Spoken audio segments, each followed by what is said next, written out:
Thank you very much for inviting me. And thank you all for being here. I hope that you find what I have to offer useful. So the first slide is the title, which you probably already know. And the second slide is objectives. And while you're just glancing at those objectives, I'm going to tell you I have no financial interests, unfortunately, to disclose. But most importantly, here's the outline.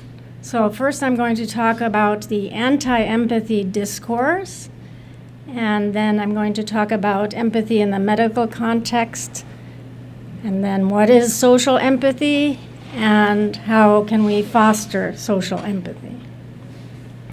I wonder, are any of you here identifying as New Yorkers?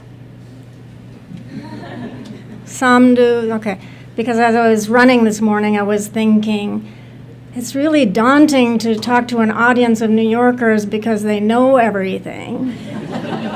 Whereas people in Washington just think they know everything. So I'm a writer, not an orator. So I'm going to be reading this talk, but I have some delightful slides to help liven this up a bit. But my talk is carefully curated, so I'm just giving you a little bit of a warning about that. In his essay, The Woman in the Mirror, Frank Heiler describes his encounter with a hostile patient in the emergency room. The patient is drunk, homeless, and seriously ill, the kind of patient healthcare professionals might receive with dread. Empathy for the patient, the supposed lubricant of medical interactions, is glaringly absent. And yet, this should not limit the physician's ability to act.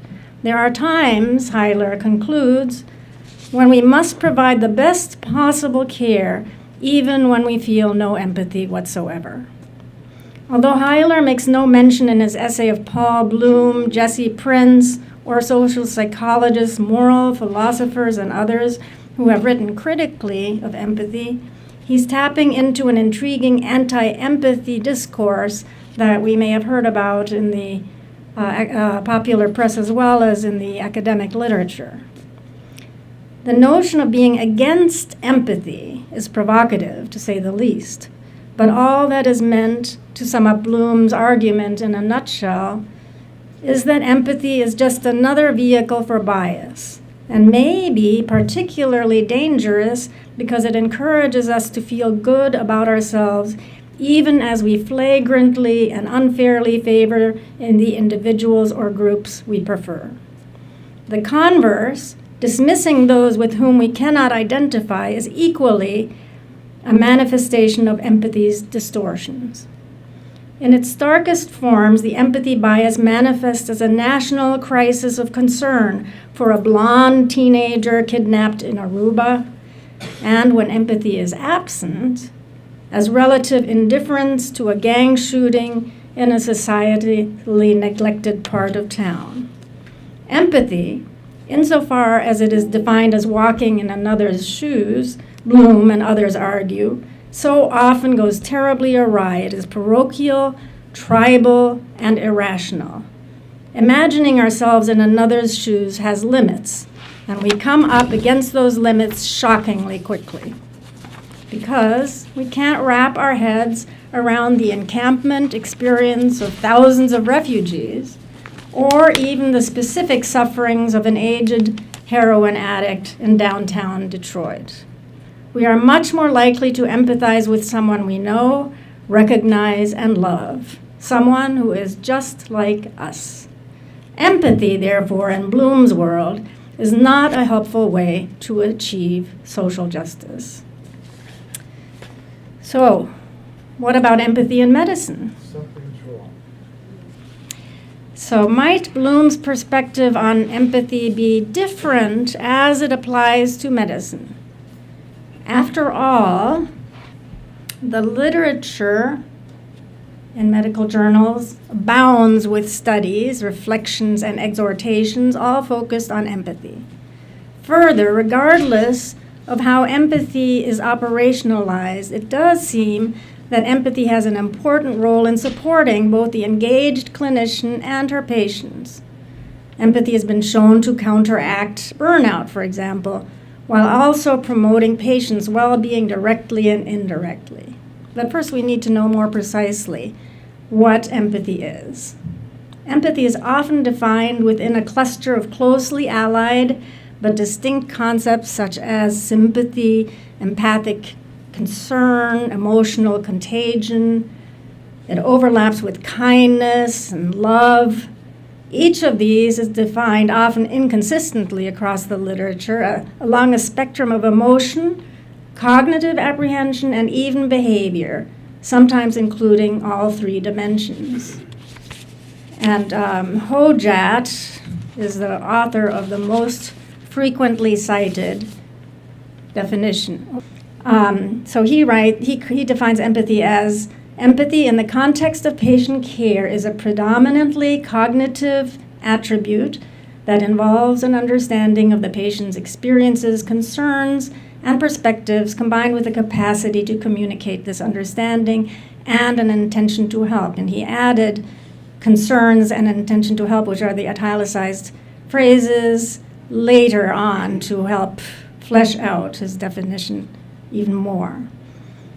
Empathy has also been characterized as a resonance, compassionate solidarity, and the capacity to be moved by another's experiences. So, what's not to like about these generous impulses? None of the definitions I have cited adequately address Bloom's argument that empathy is innumerate, racist, sexist, and otherwise biased. It is possible, therefore, that even in medicine, empathy is subject to such distortions. In the medical literature, empathy has typically focused on the self-contained dyad between doctor and patient. Definitions of clinical empathy are not geared towards integrating the unrecognized contextual circumstances of the encounter that inform our biases. And this leads potentially to preferential treatments for certain kinds of patients. So I once interviewed Richard McCann, a white male, creative writing professor at AU, American University, and an early recipient of a liver transplant at my institution, Georgetown University Medical Center. He's spoken eloquently of keeping himself well informed about his illness, deliberately so, in order to ensure his doctor's full engagement with his particular case. McCann describes himself as wearing a silver medical alert bracelet, so that in the event of an emergency, he will be perceived as someone who values himself enough to convey more than just medical information. This fine bracelet will alert his rescuers to his character, one worthy of saving if found in a coma. All McCann's self-conscious observations are geared toward eliciting empathy because, as a patient, McCann knows that empathy is necessary to stoke his doctor's commitment and thereby to motivate her to meet his medical and psychological needs. And no wonder, as any patient stuck with an illness can attest, the pain of irrelevance to one's physician is often equal to the pain of ill health itself. And this is precisely where Bloom and colleagues locate empathy's flaws.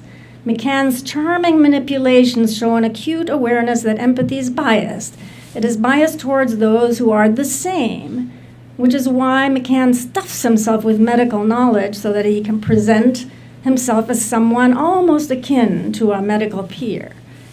And those who are with a shared social status, which accounts for McCann donning a silver bracelet, connoting both class, worthiness, and self-respect. But when it comes to individuals who do not meet these standards, individuals who smell bad, who are incontinent of their emotions, who have no resources, these individuals are at risk of garnering less respect, less attention, less effort. They might even generate, in Heiler's words, no empathy whatsoever. The problem of empathy is that it does not reflect on where it comes from. In spite of its apparent focus on the individual, it springs from moral, social, political, and tribal biases, mostly channeled without self-reflection to produce the identifications or aversions just described. But if one recasts empathy as a social phenomenon, one that is complexly informed by group norms and societal values, perhaps it is possible to groom empathy just as we groom our intentions and our professionalism, while retaining those valuable qualities of connectedness so important to medical practice. So what is social empathy and why does it matter? So this is where social empathy comes in. The term social empathy was coined by Elizabeth Siegel at the beginning of this decade, and she has since published 2 books on the subject. One is called Assessing Empathy, and the latest one is called Social Empathy, The Art of Understanding Others. And she defines social empathy in a way that actually is close to the definition of the social determinants of health, the ability to understand people from different socioeconomic classes, and you can read.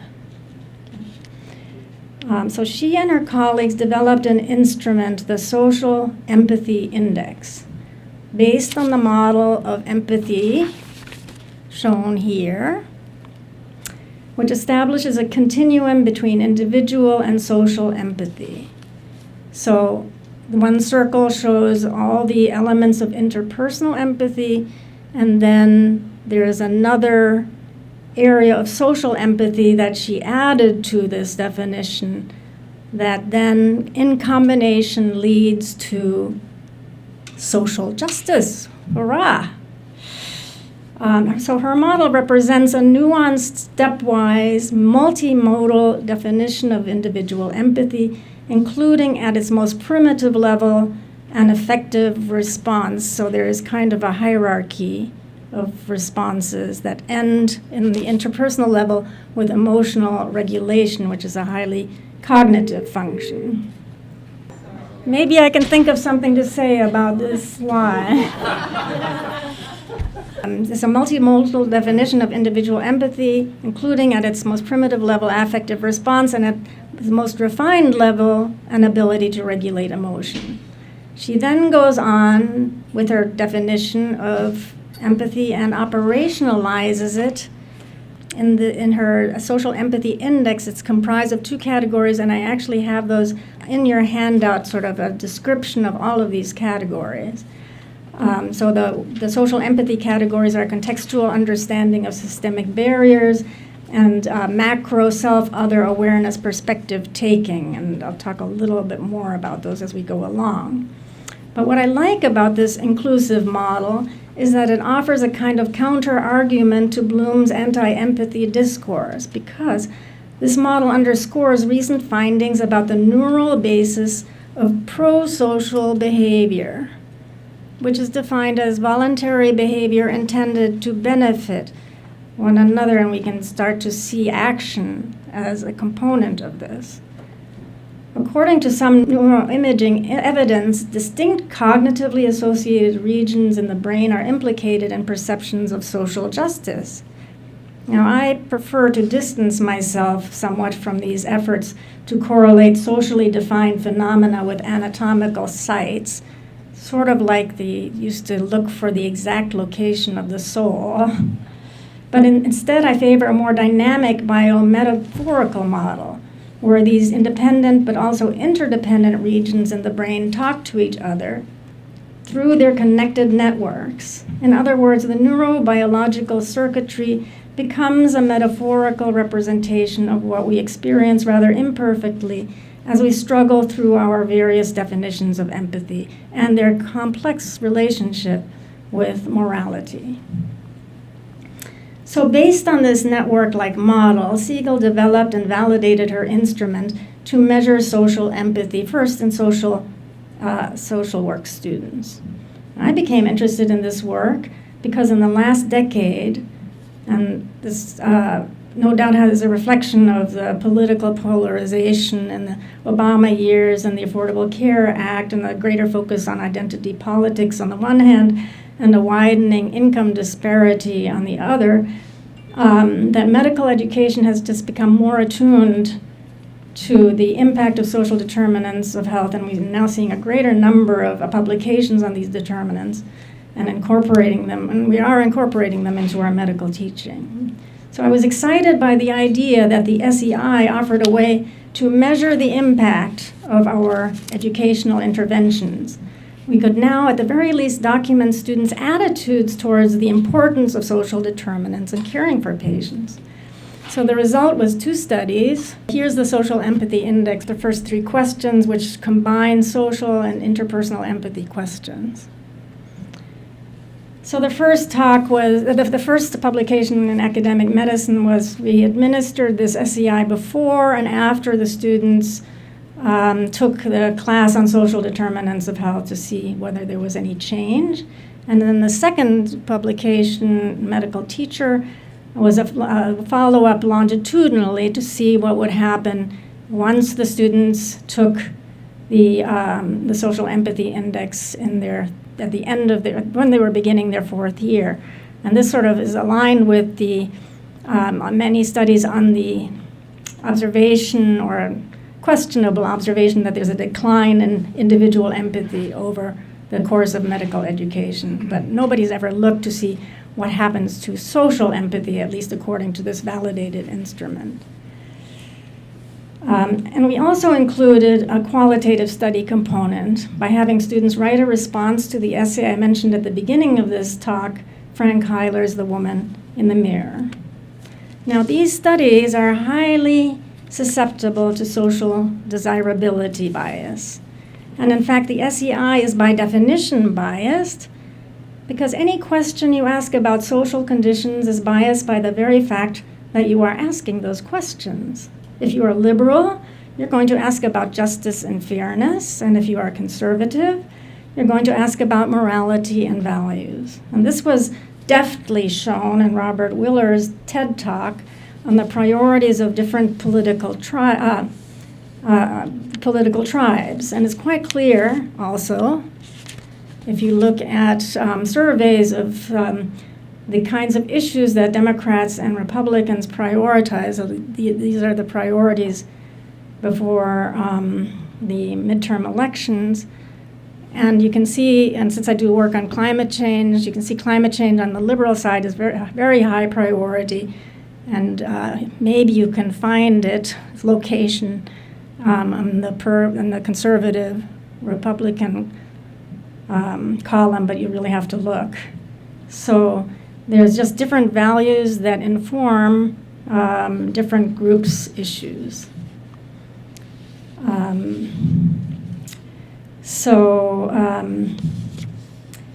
In spite of this caveat, though, our studies did extract some interesting findings, the major one of which was that of the 2 social empathy categories that I mentioned earlier, contextual understanding of systemic barriers and macro self-other perspective taking, the first went up with each survey we administered, while the second never changed in all 3 surveys, in other words, over the whole course of medical school.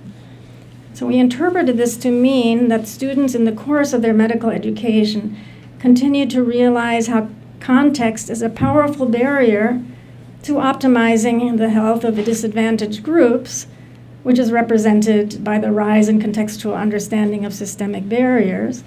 At the same time, the lack of improvement in the category macro self-other perspective taking, which is, you can see, there's no statistically significant difference in all 3 surveys, suggested that no parallel concomitant understanding was achieved of what the real-life implications were for the practicing physician. And if you look at the SEI and look at the questions for the macro self-other perspective taking, they are action-related questions. So for example, they might have, I'm comfortable helping a person of a different race, or I take action to help others, even without benefit to me, or I believe I should participate in political action. Those are all from the macro self-other perspective taking category. So in our publication, we summarize this by saying, we interpreted the initial rise in CU, contextual understanding, from fall to spring in the student's first year as a student's response to sense of inefficacy when confronted with the socially mediated barriers that shape the experience of disadvantaged patients. The fact that CU not only persists during the clinical years but continues to increase suggests that students are seeing in vivo the societal problems that they learned about in vitro in the preclinical classes on the social determinants of health. Students experience increased exposure to troubling phenomena within the sphere of healthcare without being fully able to process, much less act on their observations and experiences. So the obvious conclusion from this interpretation is that insofar as social empathy is tied to students' sense of efficacy, we are not doing enough to promote the latter. If we interpret the two components of the SEI, the macro components of the SEI, as awareness of the problem and pro-social attitudes and behavior, interventions geared toward increasing students' commitment to providing better care for vulnerable groups needs to focus on awareness and attitudes on the one hand and opportunity for action on the other. And this now leads me to the most exciting part of my talk. How can we foster social empathy? Okay. So the question of fostering social empathy overlaps quite closely with a question many education researchers have been struggling with. How do we get students to show more commitment to caring for vulnerable groups? So my answer to the question about how to foster social empathy borrows heavily from the collective brain that has addressed the broader question of how to foster social commitment in general. So currently, hardcore evidence that might support specific interventions to promote social empathy is lacking. We do know that studies show that we can grow empathy. That is, empathy is malleable and that therefore can be learned. Jamil Zaki, who's an expert on empathy, cites a 2004 study which shows that women were better at reading emotions than men. But when the experiment was repeated, this time with men being offered payment for accurately reading emotions, men did just as well as the women.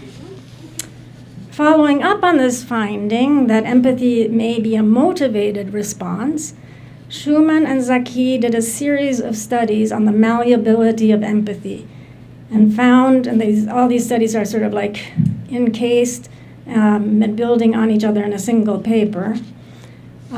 So they find that those induced to have a malleable theory of empathy, and by induction, they simply mean that the students are told that empathy is malleable and has been proven to be so. Those students who were told that were more likely to demonstrate empathy in challenging situations and more likely to want to improve their empathy. And although we don't know as much about how these principles apply to social empathy as well as to individual empathy, there are lots of indications that they do. It makes sense, given that Siegel and others have shown that individual and social empathy are on a continuum. In the qualitative portion of our initial social empathy study, one of our strongest findings was that students expressed social empathy based on their experience with individual empathy. Here are some quotes from the students' responses. So one student said, "The story of one particular patient truly brought the issue closer to home and emphasized the multifaceted realities of the problem." The second student said, "The more people that I get to meet and learn from, the more my frame of reference and values beliefs evolve and change." And the third student said, One thing that I currently try to do and will continue to do in the future is to think of each patient as someone in my own family or even myself, and to try to imagine all the factors that would come into play if that person was dealing with this particular situation. So assuming we can promote social empathy, how do we do it? I'm going to discuss briefly 3 possible, but not exhaustive, avenues: use of the arts, immersive experience, and organizational change. So the arts and humanities are particularly suited for putting oneself in another's shoes by imagining and representing the plight of another. This plight, while often illustrated through one person's experience, at the same time sheds light on the plight of many who share the same context. As an example, the power of the arts to convey a collective condition is aptly shown in Guayla Powers and Cantoga's bronze cast, Shoes on the Danube, representing Jews in Budapest, executed by firing squad before being thrown into the river. Pictures, stories, and performances project the imagined self into the locus of indignities, suffering, and marginalization of social groups, societies, and even nations. The arts and humanities bring us face to face with the cultural, institutional, political, and economic conditions that dictate our beliefs and everyday behavior and are largely invisible to ourselves, as the hint of pink in this portrait of Joe Arpaio, the former sheriff of Maricopa County in Arizona, suggests, with its subtle reminder that this politician ordered inmates to be dressed in pink underwear. Examples relevant to medicine abound, many of them tragic. Here's a photograph. I don't know how many of you have seen this. It's Tomoko and Bath, and it's by Eugene Smith. And it, in today's parlance, one say this photograph went viral and really educated the global community about mercury poisoning in Minamata Bay. And the knowledge that this photograph passed on caused the Japanese to clean up the mercury and put an end to the congenital malformations, neurological problems, and many deaths that resulted from that mercury poisoning. So I focus here on images because they are readily available illustrations of my point, but narratives have an even greater power to convey a nuanced socio-political context, and specifically on the impact of the social determinants of health on health. I strongly recommend a recently published History of Medicine essay on the epidemic of pellagra in the South, which not only highlighted the differential distribution of this deficiency among social classes, but showed the tribal resistance to its cause once it was correctly identified. First, the original commission that had claimed pellagra was an infectious disease refused to believe it was a vitamin deficiency, because this new finding represented an implicit criticism of its own investigations. Second, the public resisted the explanation because it came from a New York Jew who, Southerners felt, was dissing their diet and, by extension, their way of life. There are reasons we humans prefer alternative facts. The arts, though, provide more than an educational lesson. They are experiential, often in an oddly communal way. The arts illuminate larger meanings by creating amongst spectators or readers a bonding experience. The New York Times recently referenced an unpublished study that purportedly showed the synchronization of heartbeats amongst audience members during a live theater performance. Citing the study's investigator, Joe Devlin, experiencing the live theater performance was extraordinary enough to overcome group differences and produce a common physiologic experience. Another researcher, Paul Zak, a self-described neuroeconomics expert — how many of you have heard of neuroeconomics? Interesting field — claims that stories consistently induce the release of oxytocin in listeners, promoting cooperative behavior, which he argues is a good thing for business. As early as in the 1700s, and this is the only time I'll refer to my previous life as a literary scholar, the German Enlightenment dramatist G.E. Lessing wrestled down Aristotle's term pity and fear to mean a feeling and an awareness that had the power to unite people through shared experience, allowing them to recognize themselves as part of an ultimate human community. So while these exposures can prime students to care more about the social determinants of health, we don't know what sort of lasting effects they might have. It might make sense that throwing students into situations in which they interact directly with affected vulnerable groups would be even more powerful than the arts as a means of sensitizing students to the pain of others less fortunate and privileged than they.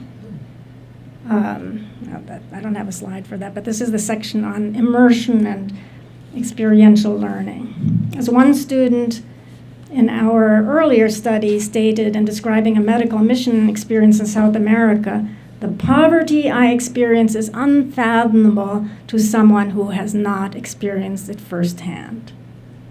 However, as with arts interventions, the literature is less clear on what practical outcome service learning courses or social determinants of health curricula can achieve.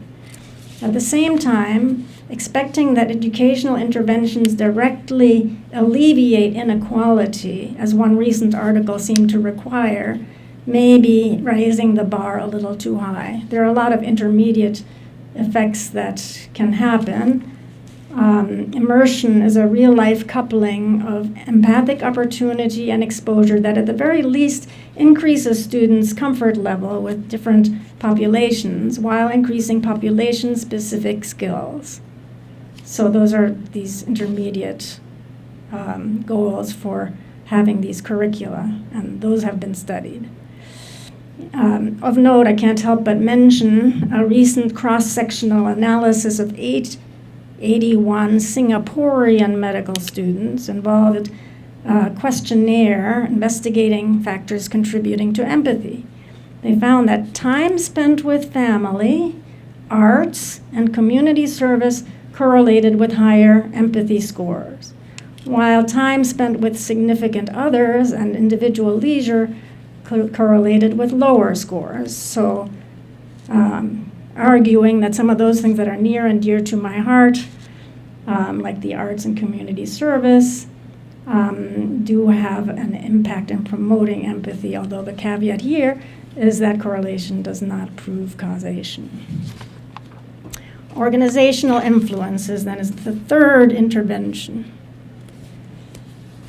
So in spite of these promising modalities, I think the most meaningful influence on students' concern for vulnerable groups, whether it's through social empathy, moral conviction, or personal contact, is structural. An institution that promotes these pro-social elements as a cultural value and expectation will produce more students interested in addressing the social determinants of health and in serving patients most vulnerable to poor health outcomes. And this organizational influence is the stickiest because medical education is organized within a much broader organizational sphere that is beholden to efficiency and profit.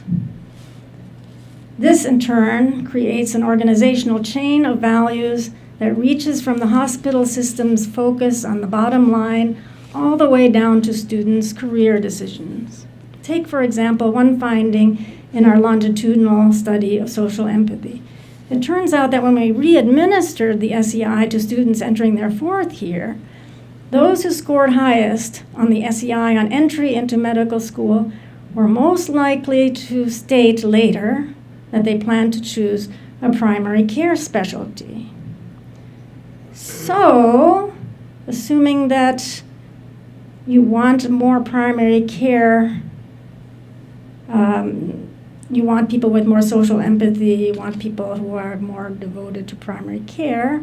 One way of increasing the number of students interested in primary care might be to have applicants complete the SEI as part of their medical school interview and admit only those with the highest SEI scores. But this is unlikely to happen because, in part, many institutions are heavily focused on specialty and subspecialty care.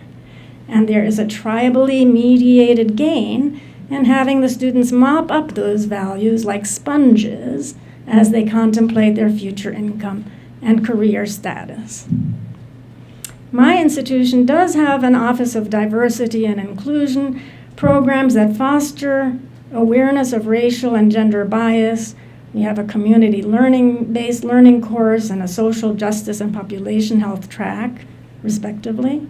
And of course, these add to a culture of openness and service. For example, we have a campaign supported by the administration to change the portraiture in our venerable halls to help reflect the changing demographic of our medical students. And we published an article, a colleague and I, on this very endeavor. Ultimately, these discussions set the institutional tone. Just as, whether we like it or not, political performances set the tone on the national stage. On the other hand, it's hard to combat the broader cultural expectations of our institutions, of which career ambitions are just the beginning. No wonder that students in the qualitative portion of our initial study made much mention of the time, curricular, and performance pressures that prevented them from engaging with the more human aspects of medicine. Add to that the invisible or near invisible structures that determine our daily clinical behavior, and from thence our institutional values. Let's go back to Richard McCann. He had this experience during his initial intake in 1991 as a candidate for the then experimental protocol used to treat hepatitis C. The study nurse asked his age, occupation, HIV status, and family history. Then, McCann states, she asked the question he was already dreading.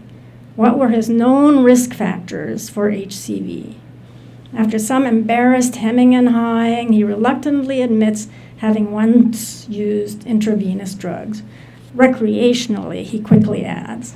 Then he goes on to say, the nurse looked at me, then looked down at her desk, picked up a rubber stamp and stamped both sides of my folder in red ink. IVDU, intravenous drug user. At that moment, I realized I was no longer a university professor. I was no longer the gentleman known as Richard McCann. I was no longer a writer. I was no longer even the broadest of categories a white male. I was IVDU. And she gave me the folder and told me to report upstairs to the gastroenterologist suite. And as I rose in the elevator floor after floor, holding my folder, I saw people looking at it. Who's he? Oh, IVDU, IVDU. Nothing in my mind more poignantly illustrates the codified empathy antagonism inscribed in institutional protocols.